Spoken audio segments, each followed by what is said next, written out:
un militant togolais pris pour cible au moyen d'un logiciel espion par le groupe de hackers Donoteam. Amnesty International dévoile les liens entre les attaques de Donoteam et Inefulab, une entreprise spécialisée dans la cybersécurité installée en Inde. C'est la première fois que Donoteam est publiquement relié à des cyberattaques ciblant des militants ES en dehors de l'Asie du Sud. Des courriels infectés par des logiciels espions et de fausses applications Android peuvent accéder à la caméra et au microphone de l'appareil, voler des photos et des fichiers, et lire les messages. WhatsApp. Les militants au Togo peuvent risquer d'être pris pour cible par des cybermercenaires de l'ombre, qui lancent des attaques numériques pour tenter de voler les données privées des victimes afin de les vendre à des clients privés, dévoile une nouvelle enquête menée par Amnesty International. Dans son nouveau rapport publié aujourd'hui, Amnesty International révèle que le tristement célèbre groupe de hackers Donoteam a utilisé de fausses applications Android et des courriels infectés par des logiciels espions pour cibler un défenseur togolais des droits humains bien connu, dans le but de le placer illégalement sous surveillance. C'est la première fois que les spywares de Donoteam sont identifiés dans des attaques en dehors de l'Asie du Sud.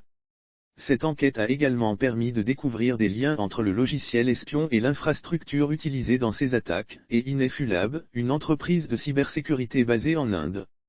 Ce militant togolais, qui préfère garder l'anonymat pour des raisons de sécurité, travaille depuis longtemps avec des organisations de la société civile togolaise et est une voix essentielle qui défend les droits humains dans le pays. Ces appareils ont été ciblés entre décembre 2019 et janvier 2020, alors que le climat politique était tendu à l'approche de l'élection présidentielle de 2020 au Togo. À travers le monde, les cybermercenaires tirent sans scrupule profit de la surveillance illégale des défenseurs ES des droits humains, a déclaré Dana Ingleton, directrice adjointe d'Amnesty Tech. Tout le monde peut être une cible, des cybermercenaires vivant à des centaines de kilomètres peuvent pirater votre téléphone ou votre ordinateur, regarder où vous allez et à qui vous parlez, et vendre vos données privées à des gouvernements répressifs ou à des criminels. Des attaques persistantes via WhatsApp et par courriel ont tenté de piéger la victime pour qu'elle installe une application malveillante travestie en application de messagerie instantanée sécurisée. Il s'agissait en fait d'un logiciel espion pour Android conçu pour extraire des informations parmi les plus sensibles et personnelles stockées sur le téléphone du militant. Ce logiciel espion aurait permis aux auteurs de l'attaque d'avoir accès à la caméra et au microphone, de récupérer des photos et des fichiers stockés sur l'appareil, et même de lire les messages WhatsApp chiffrés au moment de l'envoi et de la réception. Le caractère secret de ces attaques fait qu'il est extrêmement difficile pour les militants ES de détecter si leur téléphone est infecté.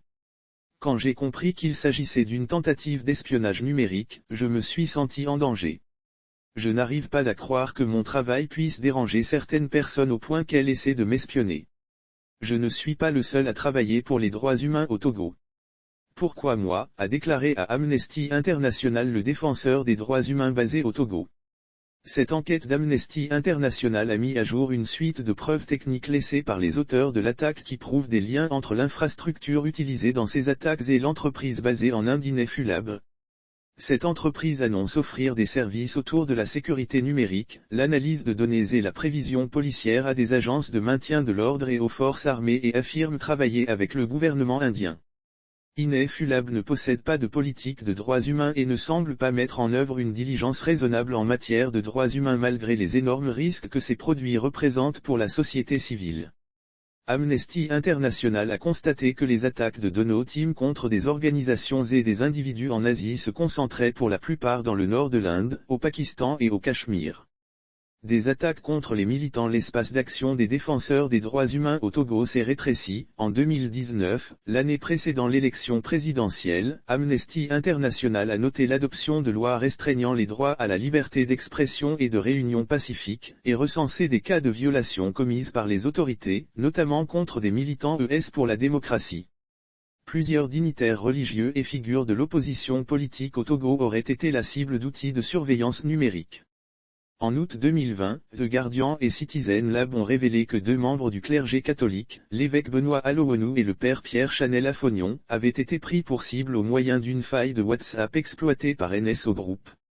Le projet Pegasus, coordonné par Forbidden Story avec l'appui technique du Security Lab d'Amnesty International, a révélé cette année que les numéros de centaines de Togolaises et Togolais avaient été inscrits sur une liste de cibles potentielles du logiciel espion Pegasus de NSO Group. Parmi eux figuraient des journalistes indépendants et des membres des mouvements de l'opposition politique. La menace de la surveillance ciblée, qu'elle soit réelle ou non, peut avoir de lourdes conséquences psychologiques sur les militants ES et un effet plus que délétère sur leur travail en faveur des droits humains. Malgré les multiples demandes d'Amnesty International et d'organisations de la société civile pour plus de transparence, on ne sait pas grand-chose sur l'industrie de la cybersurveillance, qui évoque un véritable Far West, et on en sait encore moins sur le secteur florissant dans lequel évoluent les cybermercenaires. Le secteur de la surveillance échappe à tout contrôle avec des entreprises et des cybermercenaires agissant totalement dans l'ombre. Les entreprises de surveillance doivent cesser de donner la priorité au profit, au détriment des personnes, et veiller à ce que les régimes répressifs ne se servent pas de leur technologie pour étouffer la société civile, a déclaré Dana Ingleton. Amnesty International demande à Inefulab de publier dans leur intégralité les conclusions d'un audit externe commissionné par l'entreprise sur les liens entre Inefulab et l'infrastructure et les outils d'espionnage utilisés dans l'attaque ciblant le militant au Togo et de mettre en œuvre une politique en matière de droits humains. Inefulab doit également mettre en place une politique de droits humains, au gouvernement indien d'enquêter sur les cyberattaques liées à Inefulab et de prendre d'urgence des mesures visant à garantir que les entreprises de surveillance basées en Inde ne soient pas impliquées dans le ciblage de militants ES, ce que le droit international relatif aux droits humains interdit sans ambiguïté, au gouvernement togolais de veiller à ce que tous les citoyens ES, notamment les militants ES, soient protégés contre les atteintes aux droits humains, d'enquêter sur les préjudices causés par les cyberattaques menées par des acteurs du secteur privé et d'y apporter des réparations. Dans une réponse écrite à Amnesty International, Inefulab a nié l'existence de quelque lien que ce soit entre Inefulab et les logiciels espions attribués à Donoteam, ou avec les attaques contre le défenseur des droits humains au Togo.